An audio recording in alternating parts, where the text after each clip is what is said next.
today we're going to talk about money magic and we are going to channel Bune. So first and foremost, in this channeling, as a form of introduction, we are going to teach you how to make a pact with Bune. This channeling is done on behalf of client of mine, and also in another video which will also be filmed soon, I am going to help him to consecrate his pact with Bune. In this video I am going to explain the basics of money magic as well as how to make pact with spirits for money, what is to be expected and what is to be done by the practitioner and as well as the entity.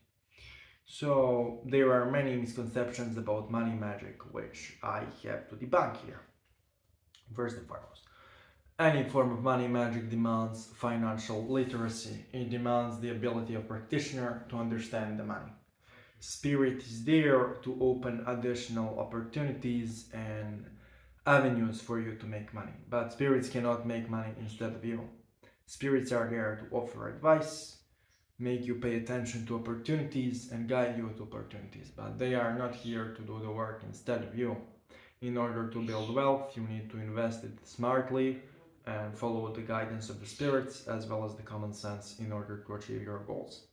Magical work with spirits should also be followed with the work with planets and of course taking care of your health, because if you are fucking sick you can't work. So after we clear that out, we will talk about Bune. There are many different opinions about Bune, and I can only give my personal experience of the subject. To me, Bune always manifests as a female demonic duchess, which usually shows up as a woman in a black dress with a golden robe. To me, she is really a necromantic, extremely reminiscent of dead people. She is also really helpful in work with that. She advises magicians to create talismans, which involve the bones of the dead, especially the famous Hand of Glory. A long time ago, I received the instruction from Bune how to make a Hand of Glory. You basically take a hand of the criminal, you take 20 coins and you light 4 candles and burn incense above the head. A head needs to be already in the state of a skeleton, so I am not talking about human meat of a hand, I'm talking about a skeletal hand. You need to light an incense above the hand, and then you need to call Bune while the 4 green candles are lit. When the presence of Bune is strong enough, you need to tell the Bune to consecrate the Hand of Glory, and then basically she will, and you will have a really powerful talisman for work with Bune. Now, regarding Bune, what is also really interesting is that Bune can give knowledge about the future. She can also teach you how to get familiars among the spirits of the dead who are going to help you with your monetary gains. Regarding the conjurations of Bune, she is one of the few spirits who delivered her results regarding money magic with her extremely efficiently. In 2018, I made a pact with her to make 1,500 euros a month, which was a really big amount of money in 2018 before the inflation ate everything for the country I was in, and I managed to make that money really fast with Bune. So Bune is really powerful, but what is problematic in work with Bune is that she usually demands, in order to deliver those fast results, interesting necromantic talismans and work with the dead involving human bones. So considering the fact that a lot of people talk about Bune and fast results, I don't understand why this isn't mentioned. Now, in this specific case, I am going to do invocation of Bune for the client, which you are going to witness here, and I'm going to channel her, and then she will tell to the client what she wants, actually.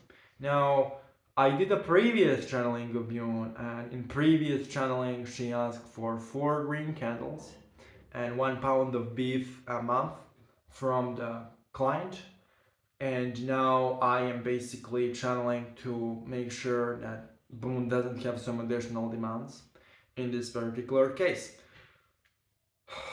I invoke you beyond by the power of Barhami Belgadam Duran Mardar Marjal Nargam Bargajal Margadia that Valon Verjagadi Marjalak the Grash Kazmas Billet and Radagidia Shamsia Kozimia Zimia Gadaman Gamara Birujala Yelbanjala Mazia Marjala Velia Viaj. I invoke you beyond by the power of Barhami Belgadam Duran Mardar Marjal Nargam Bargajal Margadia that Valon Verjagadi Marjalak the Grash Kazmas Billet and Radagidia Shamsia Kozimia Zimia Gadama Gamara Birujala Yelbanjala Mazia Marjala Velia Viaj. I invoke you beyond by the power of Barhami Belgadam Duran Mardar Marjal Nargam Bargajal Margadia that Valon Verjagadi Marjalak the Grash Kazmas Billet and Radagidia Shamsia Kozimia Zimia Gadama Gamara Birujala Wanga Yelbanjala Mazia Marjala Velia Viaj. I invoke you beyond by the power of Barhami Belgadam Duran Mardar Marjal Nargam Bargajal Margadia that Valon Verjagadi Marjalak the Grash Kazmas Billet and Radagidia Shamsia Kozimia Zimia Gadama Gamara Birujala Wanga Yelbanjala Mazia Marjala Velia Viaj. By the power of Madam Mother Marjal Nargam Bargajal Margadia that follows Verjangar the Marjalak the Grash Gazas Milendra the Gidiajam Diego Zimia Gazma Manigel Gamara Mirujala Yel Barjal Mazia Marjal Rodia. I invoke you beyond by the power of Barham Belgadam Duran Mardar Marjal Nargam Bargar. The Marjalak the Grash Gazmas Milendra the Gidiajam Diego Zimia Gazma Manigel Gamara Mirujala Yel Barjal Mazia Marjal Rodia. By the power of Barhami Belgadam Duran Mardar Marjal Nargam Bargajal Margadia that follows Verjangar the Marjalak the Grash Gazmas Milendra Zimia Gazma Manigel Gamara Mirujala Yel Marjalat Mazia Marjal Rodia. By the power of Barhami Belgadam Duran Mardar Marjal Margar Bargajal Margadia that follows Verjangar the Marjalak the Grash Gazmas Milendra the Gidiajam Diego Zimia Gazma Manigel Gamara Mirujala Yel Marjalat Mazia Marjal Rodia.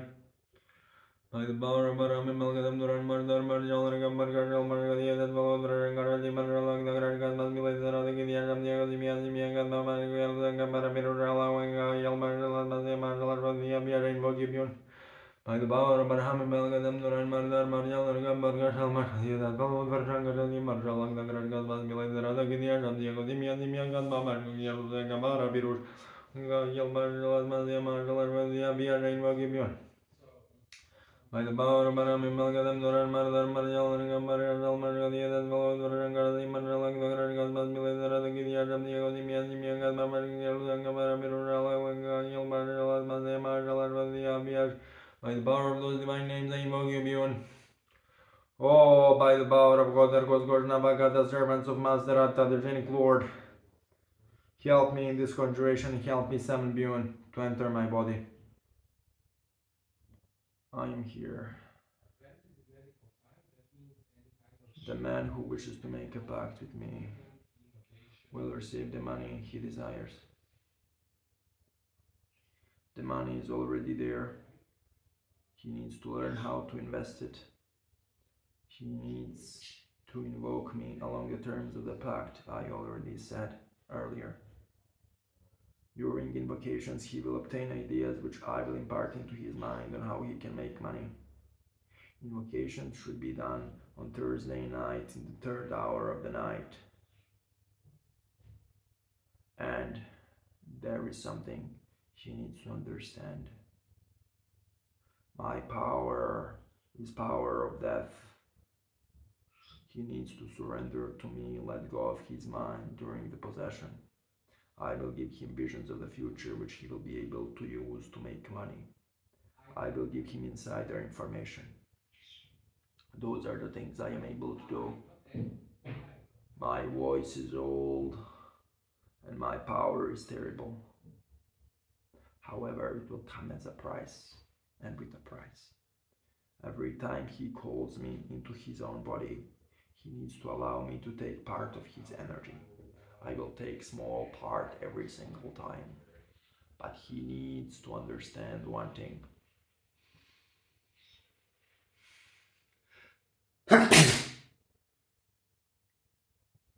He needs to understand that every time I am invoked, I will demand a part of his life force. Only then I will be able to take him over. and give him the knowledge he seeks. As I said earlier, he needs to invoke me every Thursday in third hour of the night. The invocation should be Bune tahalu sanati bune elaati subun oromanati bune achtan. Bune, I call you to enter my body, the Empress of the Gold and Dead, the Queen of the Restless. Enter my flesh and take my life force to grant me the material wealth I seek. That is the chant he should repeat in my presence, on the time already settled. I will enter his body and impart him with the knowledge he needs to obtain the money he desires. It needs to be repeated in the environment where no other spirit have entered ever. The prayers to the source could be recited, but no other spirit could enter this place. That place should be only for me and the ghosts I rule over.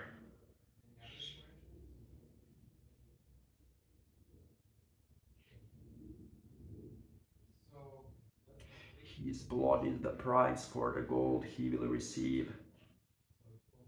He will receive it exactly as he wishes.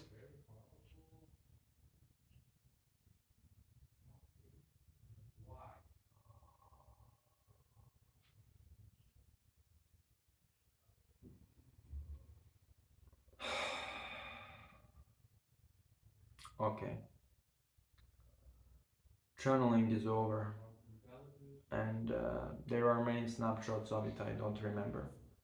I will have to rewatch video myself, as usual. Now, what needs to be understood is that work with the dead is really, really draining. Bune to me was always a really powerful ghost. I never understood her as a demon. And to me, it doesn't make sense to work with her as a demon because there is nothing demonic about her energy in my experience. Energy is extremely necromantic.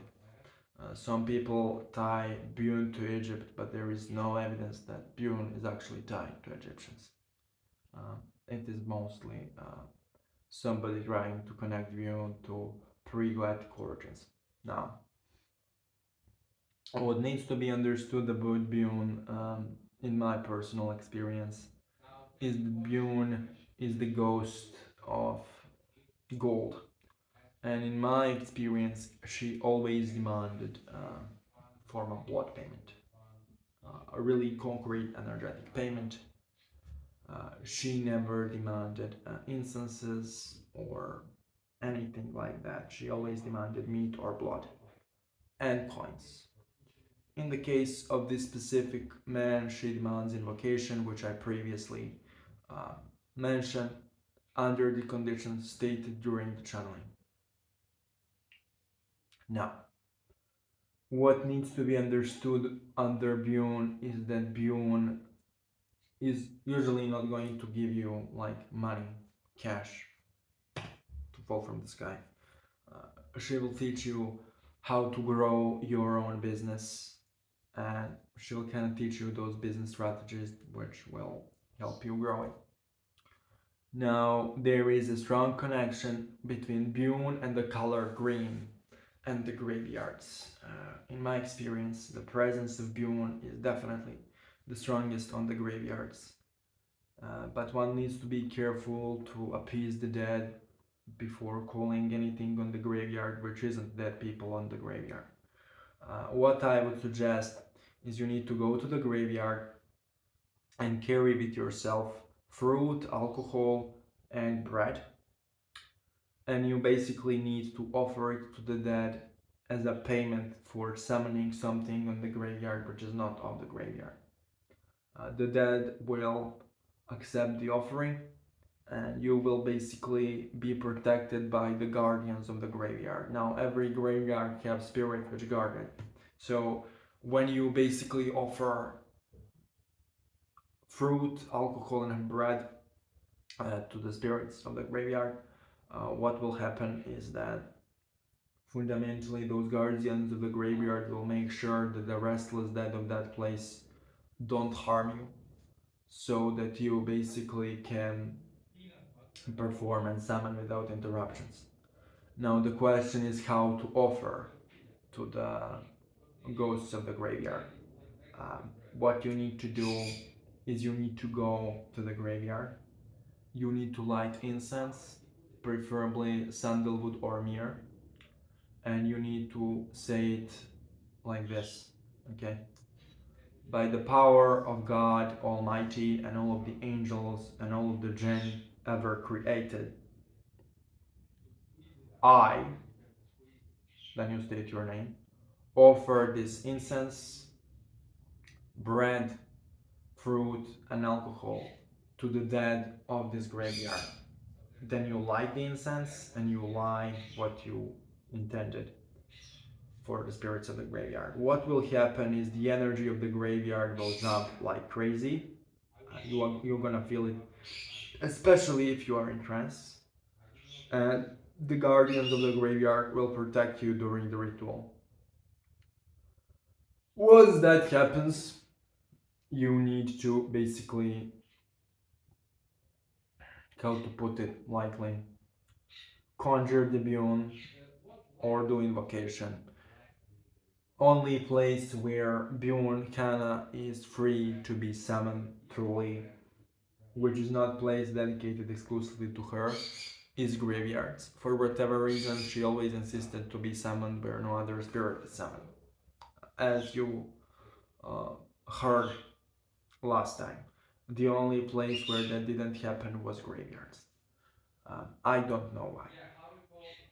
Fundamentally, a lot of people don't know that when you work on the graveyards, do any kind of magical work on the graveyards, what happens a lot of the time is people don't give appropriate payments to the spirits of the graveyard because they have to be paid. You are basically going to their house and calling other intelligences in. Imagine if I went to your fucking home and I called some foreigners in, you're gonna be angry. So if you call anything on the graveyard which is alien to the graveyard, even if it's other necromantic spirits, they're gonna be pissed. So what you really need to do is you need to pay the spirits of the graveyard as instructed, because if you don't, what will happen is you will basically probably and possibly get attacked by the restless ghosts of the graveyard. Uh, Also, when you do this operation with Bune, if the Bune is invoked correctly and the spirits of the graveyard are paid, a lot of them will join in your operation to basically obtain what you want. And that will result in you getting what you want faster, because energies of the dead are really, really, really close to our plane and they work really, really fast. Now, when you do those operations with the dead, there are three ways to approach it. Everything I said for dead applies for Bune because Bune is extremely necromantic. And if you work with her in a really dark way for a really long time, in her true form, you're gonna have all of the side effects of necromantic work. Now, the side effects of necromancy, darker necromancy, are exhaustion, fatigue, the decline of health, and usually overwhelming nightmares. Now, fundamentally, what happens is people work with the dead without replenishing, and so what happens a lot of the time is their aura degenerates. So in order to prevent that, there are three different ways to replenish when you work with the dead. You need to call spirits such as Bune or Osiris to attune you to the energy of the dead. That's one way. Or Hecate. Another way is to basically chant divine names to replenish. And the way number three is to practice psychic vampirism to replenish. You can do any of those three methods to replenish your energy when you do necromancy in order to avoid the degeneration of your energy body through work with those entities. Now, there is one thing you can do which a lot of people don't do. It's really simple, which is basically setting up the place for communication with your ancestors. So you need for this 2 white candles and the pictures of your ancestors, and you need like a cup where things for ancestors will be put, and it needs to be on white cloth. The coverage for the table where the place for communication with ancestors is located needs to be white. So you set the table up. It's recommended for the table to be in the direction of the north for more violent ancestors, and in direction of the south for more beneficial ones. That's something I got as an instruction. I don't know why this instruction came to be, but it's true. That's what I got as information. I would, check with spirits in the future how it works.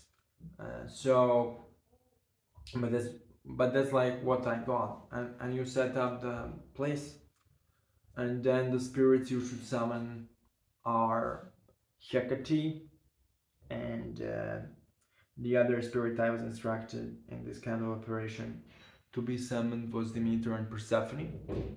But if you don't want to summon those, if you want to use divine names, which is what I would do and what I did, is you can use the name of Almomit to open the gate to your ancestors. So you just chant the name, and after every few repetitions, you repeat your request to open the gate to your ancestors in front of the place, and then the energy will start to flow. If you don't want to do it that way, you can call Hecate, Persephone, and Demeter as spirits to do that. I personally prefer divine names, but I gave different options here because I don't want to force my methodology upon other people. Now, once the place for communication with ancestors is active, in order to keep it active, you have to offer to that place a glass of water every day. When you give them a glass of water, that glass of water will immediately become infused with their energy. So in order to attune to that energy, you should drink a little bit of that water every day. Fundamentally, what also can be done if you don't want to do any Islamic stuff or any Greek stuff, you can simply visualize light coming into the top of your head, and then once you start glowing with light, you should start praying for your ancestors, and you should ask source directly to open the gateway to your ancestors, and it will start working too. So you can have multiple ways of doing that if you want to do that. Fundamentally, the last thing I would tell you is you give to your ancestors what you remember they liked when they were alive. So outside of the glass of water, there is nothing I can recommend, because you know who your grandparents were or your parents were and what they liked. I didn't knew them, so I don't know. A lot of the traditions have formalized rituals of what is given to ancestors, but to me it doesn't make sense, because every ancestor is a person, and you don't know what that person if you didn't know them. And so the best way is to start working with the ancestors you remember, and you give to them what they enjoyed, and then you go back. So after you work with your parents or extended family who died, then you go back, and then you go back, and then you go back, and then you go back. You can give offerings to general ancestors, to all of them. It works too. However, I found a lot of the time I would offer something to my ancestors or do something on their behalf, and then one of them would come to me and tell me, hey, I actually don't like this.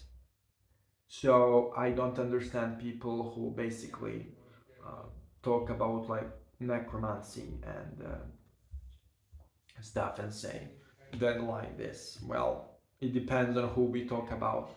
Every single dead person is an individual. Now, in this specific discussion, a lot of people ask me, well, Dimitri, dead are locked in their graves, or dead reincarnate, or what do you work with?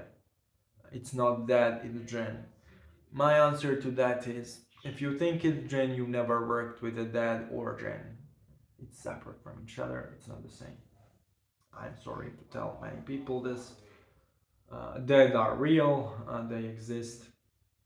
A majority of the dead are bound to their graves, just like Islam teaches. But there is also like a good portion of the dead who is in other realities. But every time you visit the graveyard, you can actually see souls of the dead bound to their graves. Um, and so, yeah, I believe that reincarnation exists because I experienced a lot of the things personally.